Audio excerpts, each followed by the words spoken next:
The hall of the Virel Dominion was one of the grandest places a human could ever see, but Aaron did not feel awe when he stepped inside. He felt the weight of 1,000 alien eyes staring at him as if he had entered a world where he did not belong. The ceiling was carved from silver stone and glowed faintly like starlight. Tall pillars twisted upward like frozen waves. The air itself hummed with energy from the crystal platforms that powered the palace. Everything looked alive, but everything also felt cold. Aaron walked slowly because the alien guards pushed him forward with their long staffs. They didn't hurt him, but their movements were sharp, emotionless, and silent. The Virel were known for their discipline and logic. They didn't speak unless necessary. Their dark armor reflected the light, making their faces look even more unreadable. Aaron felt like a small object being carried into a giant machine. He had heard rumors about the Virile Queen since the day he was taken from his outpost. Some stories said she could crush ships with her mind. Others claimed she could silence rebellions with a single word. No one fully understood her power. No human had seen her closely and returned home to describe it. She ruled her empire with strength, intelligence, and a calmness that humans found intimidating. When the guards stopped pushing him, Aaron found himself standing in the center of the hall.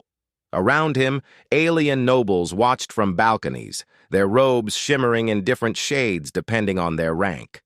They whispered to each other in soft tones. Many of them held devices that scanned Aaron from head to toe. Some made notes. Some frowned. Some smirked. It was obvious that very few of them respected humans.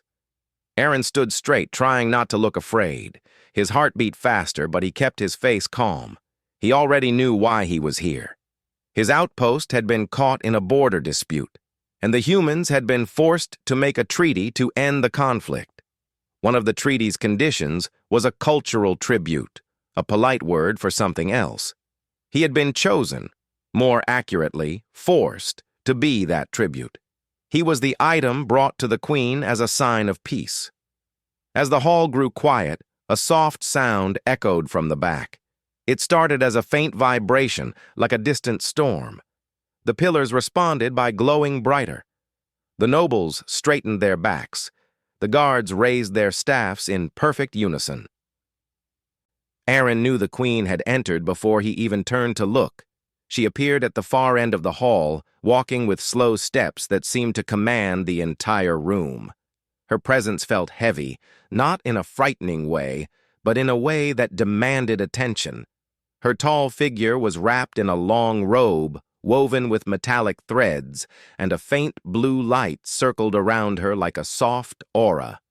Her face was calm but strong, with sharp lines that gave her a majestic, almost ancient look. Her eyes were bright silver, and they seemed to reflect everything around her. She walked down the steps of her throne platform. Every step made the crystals under her feet shift in color. Aaron watched carefully, unsure if he was supposed to bow or stay still. He chose stillness. He didn't want to insult her, but he also didn't want to appear weak. The queen stopped only a few steps away from him. For a long moment, she said nothing. She simply stared at him.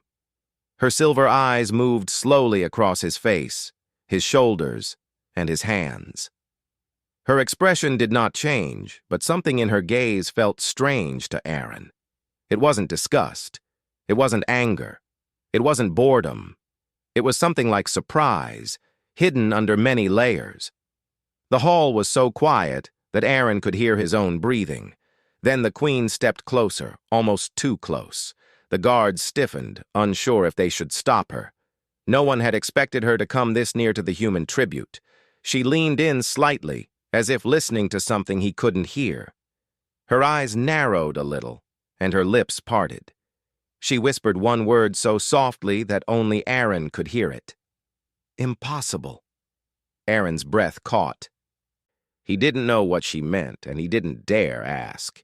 He simply kept still, feeling the room becoming even more silent than before. The nobles stared from the balconies, confused. The guards exchanged brief glances. Aaron knew something about him had surprised her, but he couldn't imagine what. Then, without warning, one of the guards stepped forward as if to pull Aaron away.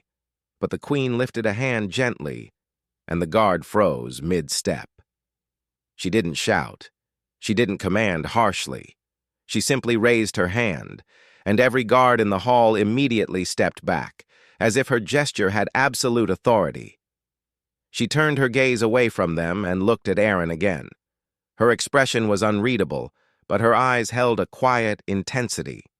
She studied him for another long moment, then finally spoke loud enough for everyone to hear. "Release him." Her voice was strong, calm, and carried throughout the hall with ease. The guards hesitated for a second, shocked by the order.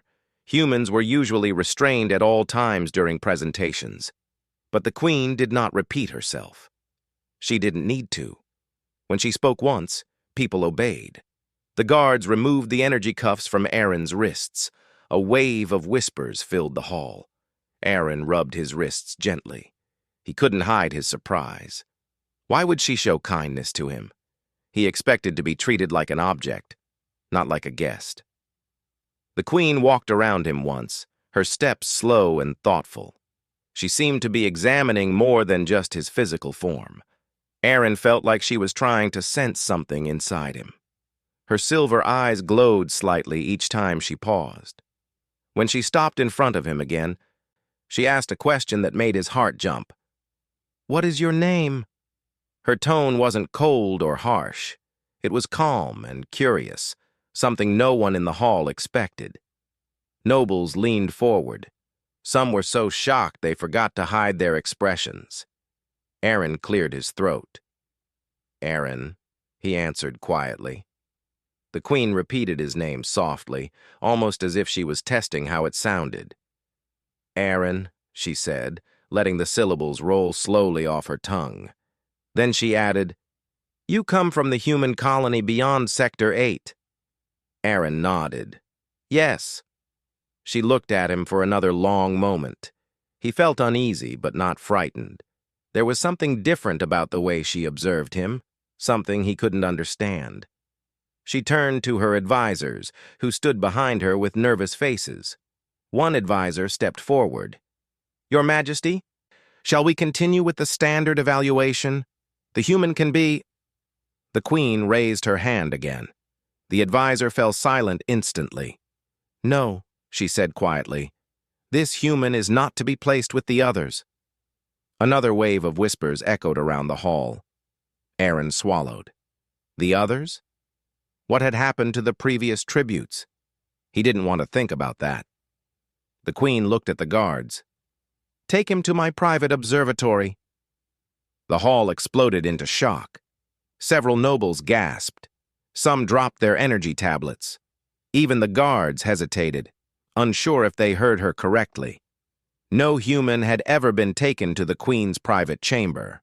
It was an honor reserved only for the most trusted Virel scholars and military commanders. Aaron stared at her, confused and overwhelmed. Why him? Why now? The queen sensed the confusion in the room and added, "He is under my personal protection. No one will touch him." Her words echoed like thunder. The guards obeyed immediately. Two approached Aaron, but this time they didn't push him. They walked beside him respectfully. Even that was shocking to witness. Humans were rarely treated with respect here. As Aaron walked past the nobles, he heard their whispers. "What did she see in him? He is only human. How can he matter?" She looked at him like she recognized something. Impossible. The same word she had whispered. Aaron kept walking, his heart racing. He felt strange, as if his entire life had shifted in a single moment. He didn't know what she sensed when she first looked at him. He didn't know what impossible meant. But he knew one thing: he was no longer just a tribute. Something else had begun. When he reached the exit of the hall, he glanced back one last time. The queen was still watching him. Her expression was calm, but her eyes held a spark of something he had never seen in an alien before. It wasn't anger. It wasn't fear. It wasn't power. It was recognition.